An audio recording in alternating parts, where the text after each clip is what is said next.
Mga par!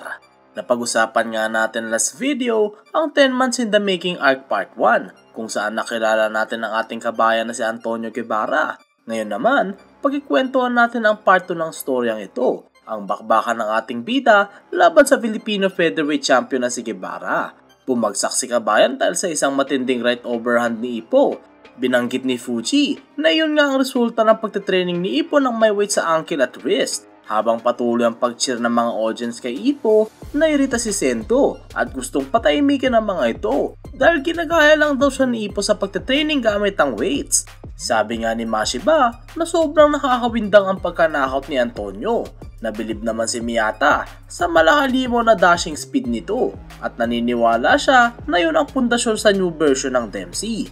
Habang patuloy ang pagbilang ng referee, nabanggit ni Kamugawa na kapag nga umaatras sa mga southpaw, mas malayo ito kumpara sa mga orthodox boxers. Kaya nasisiguro nito na si Antonio ay nakalayo, kaya ang suntok ni Ipo ay hindi lumanding ng solid. Kaya sinigawan ni Tanda si Ipo na mag-focus at mag-ready na sumugod uli. Habang tumatayo si Antonio at inaalala nito ang kanyang mga pamilya sa Pilipinas, agarang nag-weaving motion ng ating bida. At sunod na ginamit ang kanyang superhuman dash papalapit. Matapos mailagan ni Ipo ang right jab, nagsimula na itong umatake sa depensa ni Antonio para cornerin ito sa lubid. Nang nasa ropes na si Antonio, inilagan ng ating bida ang binato nitong right punch. Mula sa posisyon na yon, sinumulan na ni Idol ang kanyang new version ng Dempsey roll. Ito ay kumonekta ng matinding left uppercut at left hook. Nag-weave naman ito pa kanan at nagpakawala ng right uppercut. At nang ibato nito ang right hook, ito ay hindi kumonekta dahil si Antonio ay tumumba. Ngunit nadulas lang daw ito, sabi ng referee, dahil hindi siya napatumba ng suntok. Grabe, ang angas ng bagong Dempsey roll na yun, no? Langya, pati sila Miyata nagulantang eh. Na-excite nga ang buong stadium sa kanilang nakita. Nabanggit ni Sendo na si Ipo nga ay mayroon ng malahalimo na uppercut noon. Pero ngayon, kaya na nitong gamitin yun ng sunod-sunod gamit ang Dempsey roll. At sunod na paisip kung gaano nakalakas ngayon si Ipo. Naalala ni Ipo nung ginamit niya ang Dempsey noon, kung saan parang napupunit ang kanyang mga muscle. Pero sa laban, kaya niya na yun gamitin ng walang problema. Kaya naman nagpasalamat ang ating bida sa kanyang coach. Nabilib nga si Fuji dahil kahit nga parehas ang naging training method ni Ipo at Sento, magkaiba ang naging resulta. Dagdag pa ni Fuji na si Ipo nga ay meron ng solid na lower body at great balance. Subalit ang mga additional improvements na yon ay dahil sa pagkakaiba nila ng potensyal. Pinoint out ni Miyata ang improvement ni Ipo sa kanyang hinlalaki sa paa, kung saan yun ang kanyang ginagamit kaya nakakapag-shift ito ng weight ng mas mabilis kesa dati. At ang improved muscle nito ang dahilan kung bakit kayang indayin ni Ipo ang mga sudden stop kapag ginagamit ito ang Dempsey. Sabi rin ni Miyata na ang mga yun ay hindi kaya makuha ng dahil lang sa mga weights. Ito ay pinagtrainingan ng dahan-dahan sa matagal na panahon. Dagdag pa nito na ang suntok na pinapakawalan ng ating bida sa Dempsey roll ay pwedeng ibato habang nagpapalit ng pivot foot. Kaya naman kahit pa tumakbo ang kalaban, siguradong kaya pa rin habulin ni Ipo yun. Dahil doon, na-realize ni Mashiba na ang pangontra ni Sawamura sa Dempsey ay hindi nagagana kay Ipo. Tuwang-tuwa si Miyata dahil kada nga pinapanood niya ang laban nito, nare-remind ito kung gaano ka-interesting ang sports na boxing. Nakatayo muli si Antonio, subalit ang mga kamay nito ay namanhid sa lakas ng mga suntok ni Ipo at napaisip kung kaya ba niya mag-survive sa laban. Nang magsimula muli ang match, mabilis na sumugod si Ipo. Habang si Antonio naman ay hindi magamit ng maayos ang kanyang binti dahil sa kanyang body blow na natamo. Dahil sa pressure, napaatras na naman si kabayan sa lubid. Nang nasa close range na si Ipo, kumonekta ng mga jab si Antonio na gumulat sa ating bida. Ngunit pinagpatuloy pa rin ni Idol ang kanyang pagsugod. Sa tingin ni Ipo, magpapakawala si kabayan ng matinding left straight, kaya naman mabilis na yung muko ito para ilagan niyon. Subalit ginamit ni Antonio ang kaliwang kamay para i-trap si Ipo sa clinch at sunod na sinubukang itulak pababa si Ipo para makapagpahinga. Pero dahil nga kailangan ng matinding lower body ng Dempsey roll, napil ni kabayan na para bang malaking bato ang kanyang tinutulak pababa. Kaya naman hindi naging successful ang kanyang plano. Habang naka-clinch, inikot ni Ipo ang kanyang katawan at sunod na kumonekta ng nakakawindang na liver blow. Sa sobrang lakas nga ng suntok na yon, nailawa ni Antonio ang kanyang mouthpiece. Sabi nga ng mga audience na ang point blank range ang specialty ng ating bida. Kinailangan kumapit ni Kabayan sa lubid habang iniinda ang sakit at nang sumugod ang ating bida para tapusin ang laban, mabilis na pinigil nito ng referee at doon na nagtatapos ang first round. Sa corner ni Ippo, habang pinupuro ni Yagi ang kanyang performance, pinagalitan ito ni Kamugawa dahil tinamaan siya ng mga long range jabs ni Antonio. Sagot naman dito ni Ippo na hindi niya alam kung gaano ba kalayo ang mga suntok ng southpaw. Sabi naman ni Tanda na pwede niya itong salagin para maaral ang range ng suntok at kapag nagkaroon ng opening, unahan niya na ito bago pa siya madali. Habang patuloy na nagbibigay ng advice si Kamugawa, naalala niya ang kanyang nanay at narealize na sila lang ni Kamugawa ang nag-aalala sa kanya ng ganoon. Kaya naman mas lalo itong nag-init at naging mas porsigido makabawi sa kanya coach. Sa corner ni Kabayan, sinabi nito sa kanya mga coach kung gaano kalakas ang body blow ni Ippo. Nang sabihin ng coach nito na may way para matalo si Ippo, hindi alam ni Antonio kung paano mangyayari iyon. Since ngayon nga lang daw siya naka-experience ng ganong katinding pressure at miski ang pagkakabang nito ng kaunti ay nakakakilabot.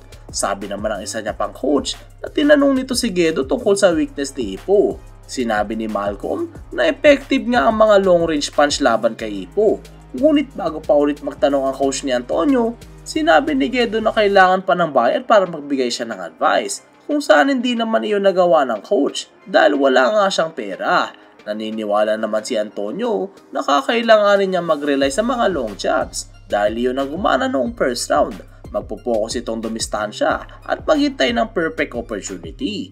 Bago umalis sa corner, sinabi ni Antonio na hindi siya susuko. Kukuhanin nito ang world ranking ni Ippo at babalik uli sa kanyang pamilya para sa kanilang future. Habang si Ippo naman ay planong ipakita kay Kamugawa na worth it lahat ng kanilang effort at nagpromise ito na gagamitin niya ang DMC na kanilang ginawa. Nang magsimula ang second round, nabilib si Kamugawa sa katapangan ng kanyang bata since kailangan ko na rin ito sa rope ang kanyang kalaban nang hindi nagpapakita ng kahit kaunting takot kung saan siya pinabagsak ni Alfredo. Mabilis na sumugod si Ippo kay Kabayan. Si Antonio naman ay nag-lean back para hindi agad ito maabot ni Ippo at sunod na pinatigil ang pag-abante ng ating bida gamit ang mga long range jabs. Sa tingin ni Mashiba at Sendo, ang bigat ng katawan ni Antonio ay nasa backfoot para makatakbo agad pag nakalapit si Ippo. Kaya naman walang lakas ang mga pinapakawalan nitong suntok sa ganoong stance. Nahirapan ng ating bida makalapit dahil sa sunod-sunod na jab na kumonekta sa kanyang mukha. Habang nagbabato ng mga jab si Kabayan, patuloy rin ang paglakad nito papalayo kay Ippo. Kaya naman nang tuluyan ng makalapit ang ating bida, ninervyos ito at sunod na tinulak malakas papalayo. Nakareceive ng warning si Antonio sa referee dahil illegal move ito. Nang magpatuloy ang laban, ginamit ni Kabayan ang kanyang footwork at right jabs para mapanatiling malayo si Ippo. Nang kumonekta ang isa sa mga jab nito, biglang tumigil ang pag-abante ng ating bida. Sa tingin ni Mashiba, hindi alam ni Ippo ang kanyang next na gagawin.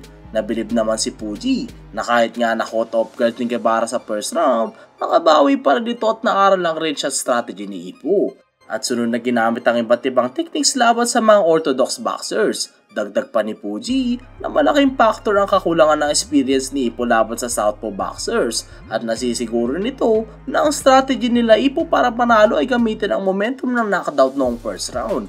Kaya naman nagbumukha itong desperado. Tumayo si Sendo at sinabi nitong kukuha ng maiinom dahil sure win na daw sa Ippo sa laban dahil nakikita niya ang fighting spirit ni Ippo mula sa audience seat. Determinado itong manalo sa laban na yun. In-explain ni Sendo kila Miyata na siya ay pumunta para tignan kung humina nga ba talaga si Ippo. Pero dahil sa kanyang nakita, wala na siyang kailangang i-worry. Matapos i-point out ni Mashiba na si Ippo ay sunod-sunod tinamaan ng jabs at hindi makalapit, sabi ni Sendo na naipaghahalo ni Ippo ang dalawang magkaiba na range, ang southpaw range at ang sarili niyang range. Dagdag pa nito na ito ang unang laban ni Ippo ng walang weights, kaya maaaring feeling nito lumilipad siya pero masasanay din ito at sunod na gaganda ang kanyang performance. Nagdashin si Ippo palapit kay Antonio pero nasobra nito kaya nauntog siya kay Kabayan. Tinulak pa sa ni Antonio si Ippo at sinubukang tumakas. Habang iniisip na si Ippo nga ay off balance at ito ang perfect timing para dumistansya, ang ating bida ay nakapag-wind up pa rin ng suntok kahit pa ito ay nasa kakaibang angle at sunod na kumunektang malabombang uppercut nito sa depensa ni Kabayan. Dumistansya si Antonio habang nagpapakawala ng mga jabs. Subalit hindi ito pinatakas ni Ippo habang sinasalag at inilaga ng mga suntok. Nang mapasobra na naman ang pag-abante ng ating bida, nagpakawala ito ulit ng solidong suntok sa kakaibang angle. Kaya naman nagulat si Kabayan at napatanong kung ganoon ba lahat ng mga world rank fighters. Hindi nga makapaniwala si Antonio sa kanyang nakikita dahil kakaiba ang pag-twist ng katawan ni Ippo at nasisiguro nito na inhuman flexibility at strength ang kailangan para magawa yon. Nasalag ni Antonio ang pinakawalang right overhand ni Ippo, ngunit napuruan pa rin ito at nagdugo ang ilong sa sobrang lakas ng impact ng suntok na yon. Ginamit na ni Idol ang kanyang new Dempsey at nagpakawala ito ng left uppercut, right hook at left hook na magkakasunod. Subalit ang lahat ng iyon ay kabuntikan lang tumama. Sinabi ni Tagaki kila Kimura na kaya hindi tumama ang mga suntok ni Ippo ay dahil ang kanyang front foot ay bumabangga sa front foot ni Antonio. Sabi nga ni Kamugawa na mukha nga nakakalapit si Ippo pero kinakapos ito dahil may enough space si Guevara para makaiwas. Nabanggit naman ni Yagi na wala ang long range punches sa Dempsey ni Ippo. Kaya naman kakailangan nitong laliman pa ang pag-step in. Sa tingin ni Itagaki na matatapos agad ang laban kapag nalagpasan na ni Ippo ang front leg ni Antonio. At alam nitong si Ippo ay may southpaw strategy dahil siya ang nagturo nito sa kanya.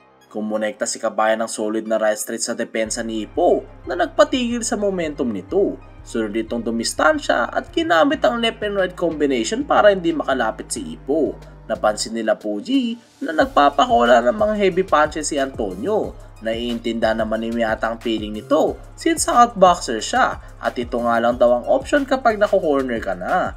At nasisiguro nito na si Antonio ay makikipagsabayan sa infighting na magkasabay at magkabulang pares na pinakawalan nilang suntok na manhid ang braso ni Kabayan. Kaya naman naisipan nitong i-make sure na hindi makakalagpas si Ippo sa kanyang depensa. Nanatiling close range si Ippo habang si Antonio naman ay patuloy na nagpapakawala ng mga suntok para pigilan ito.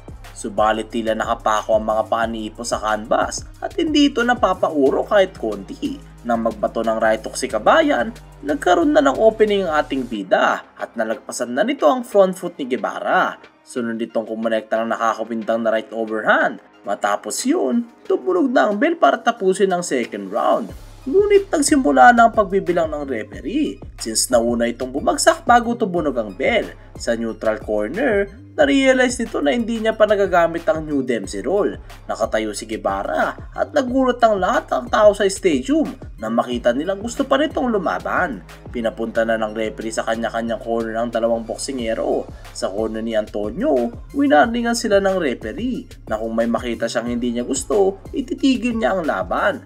Nakiusap si Kabayan sa kanyang mga coach na patigilin ng pagtulog ng dugo since wala na siyang lakas para gawin iyon. Sabi nga ng coach nito na kaya niyang patigilin ng tumutulong dugo sa ilong pero hindi kaya ang sa bibig. Sinuggest nito na pwede siyang sumuko sa laban since masyadong malakas si Ippo. Subalit sabi ni Kabayan na pwede niya namang lunukin ang dugo. Pinaalala ng coach na sila nga ay dayuhan lang kung saan ang dudo ng lahat para makita siyang matalo. At sinabi nito na walang reason na ipagpatuloy ang laban para sa ganoong audience.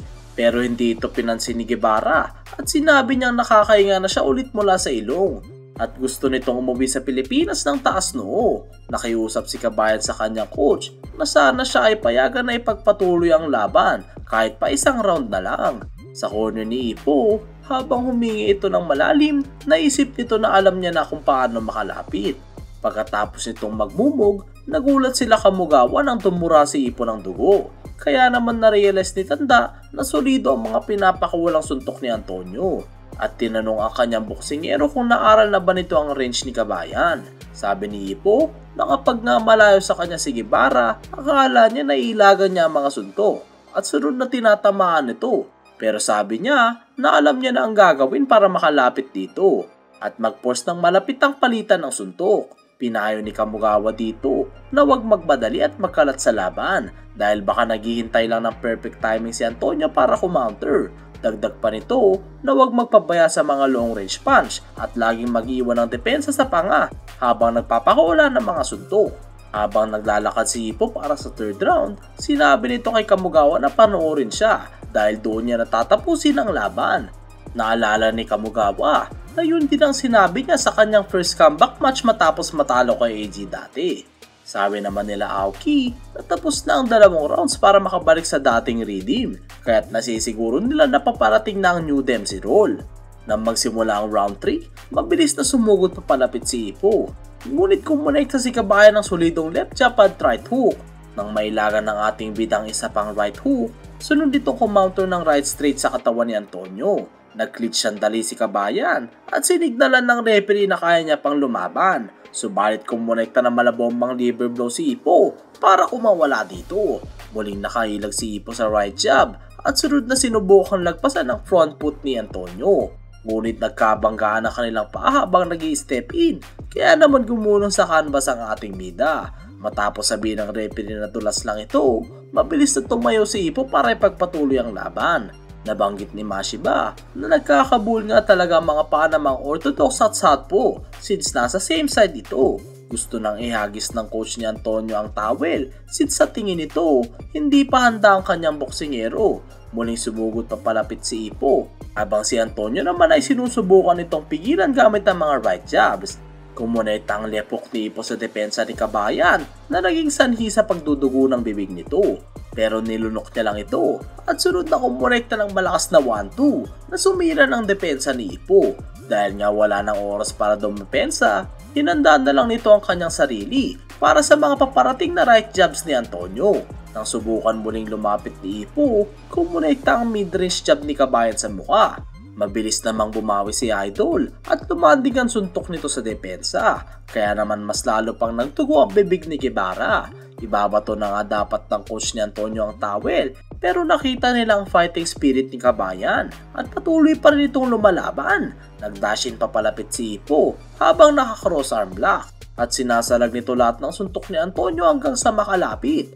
Nang mag-step in si Ippo habang nagpabato ng right hook si Kabayan, biglang bumagsak at gumulong ang ating bida.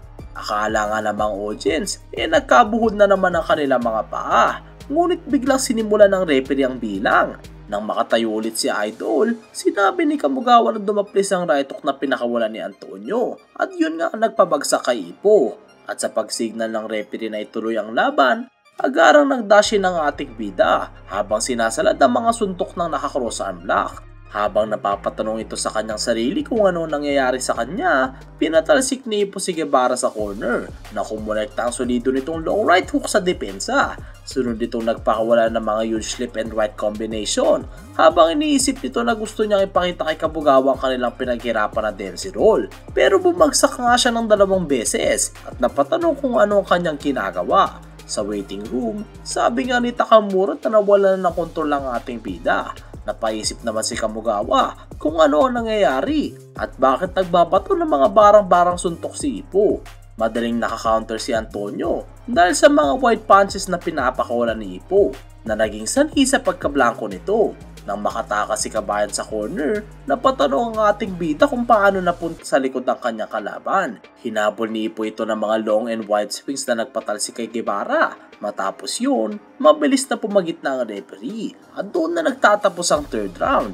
Sa corner ni Ippo, pinagalitan nito ni Kamugawa dahil sa mga huge swings na naging dahilan kung ba't na counter. Reply ni Ippo na hindi niya alam na tinamaan siya na counter. Sabi naman ni Tanda na nasayang opportunity para gamitin ang new Dempsey since nasa corner nga si Antonio kung saan pinaka-effective ang Dempsey roll. Sunod itong inutusan ni Kamugawa na huwag mag-focus masyado sa Dempsey at i-take advantage sa mga openings na mangyayari. Dahil habang tumatagal ang laban, mas lalo itong nagiging risky since napabagsak na siya. Sabi naman ng ating bida na hindi niya alam na napabagsak siya. Sunod itong sinabi na kaya niya cornerin si Guevara para gamitin ang Dempsey roll. Pero sagot naman ni Tanda na huwag ito masyado mag-focus sa technique na yon. Sa corner naman ni Antonio, pinuri ito dahil sa kanyang performance at naniniwala ang kanyang mga coach na kukonekta ito ulit ng counter. Sa tingin naman ni Kabayan na ang mangyayari lang ulit ay ang ma-corner siya at since malabo na mangyaring magpakawala ulit si Ippo ng mga bara-barang suntok, naniniwala ito na next time kailangan niyang sumugal sa malakas na suntok ni Ippo. Habang naglalakad si Ippo bago magsimula ang 4th round, napagdesisyonan nito na magpo-focus siyang gamitin ang new Dempsey roll. Sabi ni Yagi na maganda nga ang pinapakita ni Ippo. Subalit sabi naman ni Kamugawa na hindi kaparehas ng last comeback match niya ang nangyayari sa laban. at natatakot siya kung ano pa ba ang mga pwedeng kaibaan ng dalawang laban na yun. Sa 4th round, mabilis na pinatigil ni Kabayan ang pag-abante ni Ippo gamit ang mga right jabs.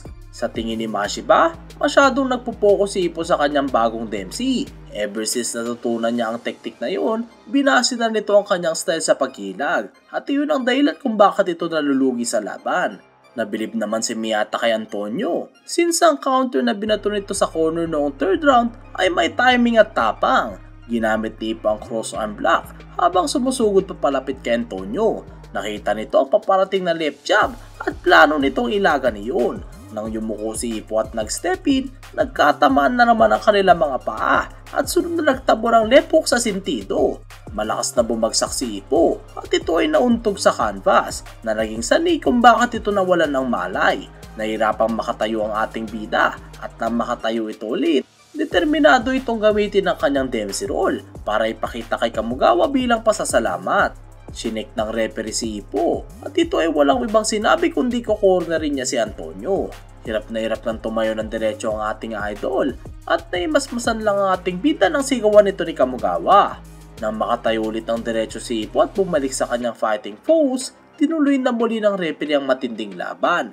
Imbis na magpahinga para makarecover sa damage, sumugod muli si Ippo. Kaya naman naguluhan si Kamugawa at ang mga audience kung bakit ito nagmamadali. Umatake si Ippo sa guard ni Antonio gamit ang huge left and right swing. Sabi naman ni Kamugawa na ang attack to defend nga ang best choice sa sitwasyon na yun. Ngunit ang pag-atake ni Ippo ay wala sa hulog, kaya napaisip ito na may kakaiba kay Ippo. Sa tingin ni Shinoda, nahihirapan si Ippo na maging consistent. Binanggit naman ni Yagi na noong magsimula si Ippo, ang mga down ay nakakatulong sa kanya para magilit lalo at sunod na magkakaroon ng comeback knockout. Patuloy pa rin ang pag-atake ni Ippo ng walang kontrol. Sabi ni Miyata na, "Pinanood kita mula simula. Ang malahalima mong lakas ay minsan nga wala sa hulog, pero dumidepensa ka pa rin. At ang mga suntok mo ay nanggagaling sa loob, hindi sa labas. Bakit ka sumusuntok na walang depensa? Gusto mo bang ma-counter?" Nag-aalala na si Tanda dahil hindi nga ito ang kanyang tinurong boxing kay Ippo. At sa tingin ni Miyata, wala na sa laro itong si Ippo dahil ang way nito sa pag-ilag at pagkonekta ng kanyang mga atake ay nasa mali. Nang makorner si Antonio, naniniwala si Yagi na ito na ang hinihintay nilang switch ni Ippo. Hinilabutan si Tanda. Naalala nito ang sinabi ni Nikota tungkol sa isang bagay na nagsiswitch on and off. Naalala ni Kamugawa ang mga nangyari kay Ippo before at during the match at naipagkonekta nito ang mga sinabi ni Nikota, Miguel at Takamura kung saan nag-aalala sila na baka may punch drunk nga ang ating bida. Habang nasa corner si Kabayan, nakita ni Ippo ang paparating na left hook at sinubukan itong ilagan. Pero nang yumuko ito, dumaplis lang sa kanya ang suntok na yon. Sinubukan gamitin ng ating bidang New Dempsey from low position. Subalit tumama sa kambas ang tuhod nito na nagresulta sa down. Sabi ni Mashiba na ang pagkatalo nga ni Ippo laban kay Nagomo ay hindi tsamba. Si Sendo naman ay naalala ang sinabi ni Takamura na umina na si Ippo at ito ay nag-alala. Habang si Kamugawa ay nagbo-worry kung talagang nga bang may problema sa ating bida. Tumayo si Miyata na maisip kung ano ang sinabi nitong ipapakita sa kanya. Kung ano ang nangyari dahil hindi siya nanood ng laban nito para makita yon. Nang umabot na sa 4 ang bilang ng referee, napatanong si Miyata kung kailan ito tatayo. Pinoint out naman ni Mashiba na si Ippo nga ay nainda ang mga suntok nilang dalawa ni Sendo. At ngayon, ito nga daw ay nakaluot ng dahil lang nadaplisan ng suntok. Kaya naman sinabi nito na hindi mo kailangan maging genius para magets kung ano nangyayari kay Ippo. At ang ating bida nga ay talagang may problema. At ito ay iba na kumpara dati. Hindi naman matangkat ni Miyata na may problema kay Ippo. Habang iniisip kung ano kanyang pinagdaan ng hirap para lang mag-stay sa featherweight division at magkaroon ng tsansa na makalaban uli si Ippo. Sunod itong humiling ng milagro na makatayo muli si Ippo at makabawi. Muling nakatayo si Ippo sa pagbilang ng 8 ng referee at sinabi nito na kaya niya pang magpatuloy sa laban. Napaisip si Kamugawa kung ilang beses nang bumagsak ang ating bida sa laban na yun, kasama na ang mga aksidenteng pagkadulas at napatanong kung aksidente pa talaga yun or kung kaya pa ba lumaban ni Ippo. Sabi nga ni Kamugawa na maraming beses niya na nakita si Ippo sa ganoong posisyon at ngayon nakikita niya si Ippo na handa pang lumaban. Habang nanonood sa TV, sa tingin ni Takamura na dapat hindi na umasa sa tanda dahil si Ippo nga ay may problema. Naniniwala naman si Kamugawa na suspicion lang ang tungkol sa pagka-punch-drunk ng ating bida. Pero napaisip din ito na dapat kahit nga suspicion lang, sapat na yun para itigil ang laban. Kinuha na ni Kamugawa ang towel dahil ayaw na nitong ipagpatuloy ni Ippo ang laban bago pa ito lumala. Umalis na si Antonio sa neutral corner at nagprepare na lumaban kay Ippo sa gitna ng ring. Sabi nga ni Guevara na parang halimaw itong si Ippo. Pero hindi ito matibay at kaya niyang pabagsakin. At kuhanin ang world ranking ng ating bida. Nang ibabato na ni Kamugawa ang towel, nailagan itong right straight ni Antonio. At sunod na lumanding ng sarili niyang right straight na nagpabagsak dito. Nang muling makatayo si Kabayan, mabilis na lumapit sa isa't isa ang parehas na boksingero. Naunang magbato ng suntok si Ippo, pero nailagan ito ni Guevara sa pag-step back. Dito nga natin nakita na nanginginig ang mga binti ni Kabayan. Pero plano pa rin itong umatake dahil naniniwala ito na kapag kumonekta siya ng suntok, si Ippo ay babagsak. Sumugod ang ating bida habang si Antonio naman ay nagpakawala ng sunod-sunod na right jabs. Matapos tamaan ni si Ippo ng isang jab, nagbato naman ito ng body blow sa depensa. Napansin ni Kabayan na puro body blow ang pinapakawalan ni Ippo, kaya plano nitong counterin ito sa susunod. Nangaatake ng ating bida, nagprepare na si Antonio para kumounter. Subalit na unang nagbato ng suntok si Ippo at kumonekta ang right straight dito ng solido at sunod na lumanding ang follow-up punch na left uppercut na nagpabagsak kay Kabayan. Nang makatayo si Antonio, sinabi nito sa kanyang sarili na isang knockdown na lang mananalo na siya. Naging sudden death match nga ang laban kung saan kung ma-knockdown ka, matatalo ka dahil pareha silang bubagsak na ng 2 beses. Lumapit sa isa't isa ang 2 boksingero at tumingin si Ippo kay Kamugawa. Napaisip si Tanda kung ano ang gustong imparating ng ating bida. Matapos kumonekta ng liver blow ni Ippo at sunod na sumuntok sa depensa, na-force si Antonio na makorner sa ropes. Lumanding ang mga ilan-ilan sa mga jabs na pinapakawalan ni Kabayan. Nang magpakawala ng right straight si Ippo, hindi ito tumama at aksidenteng na corner ni Antonio ang kanyang sarili nang ilagan niya ang suntok na yon. Mabilis na sumunod si Ippo para tuluyan itong cornerin. Nawalan na ng lakas si Kabayan para magbato ng right punches at magre-rely na lang ito sa kanyang lefts. Ginamit na ng ating bidang weaving motion ng Dempsey roll na mag-step in si Ippo. Naisip nito kung ano ang gusto niyang sabihin kay Kamugawa nang tignan niya ito. Gusto nitong mag-sorry dahil matagal niya nang napansin ang pagbabago sa kanyang katawan. Pero dahil nga nag-effort si Kamugawa at nagugol ng oras sa kanya, gusto ng ating bida na mamit ang expectation ni Tanda. Naalala ni Ippo ang mga nangyari noong nagpe-prepare pa lang siya sa laban.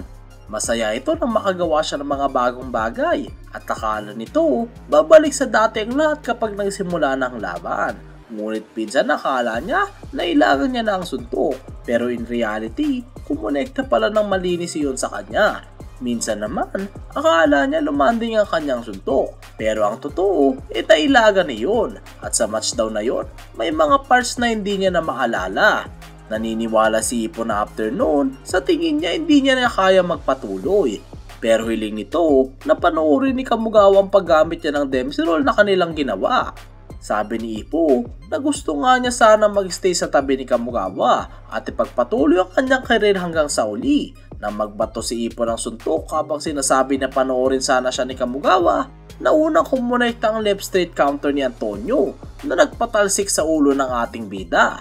Pero tila hindi alam ni Ippo na tinamaan siya ng suntok at nagbato ng right straight si Ippo na hindi tumama. At dahil sa momentum ng suntok na yun, bumagsak si Ippo sa canvas na nagresulta sa pagkapanalo ng kababayan natin na si Antonio Guevara. At doon na muna magtatapos ang ating video. Grabe mga par, ang tindi ng laban na yun. Sobrang speechless.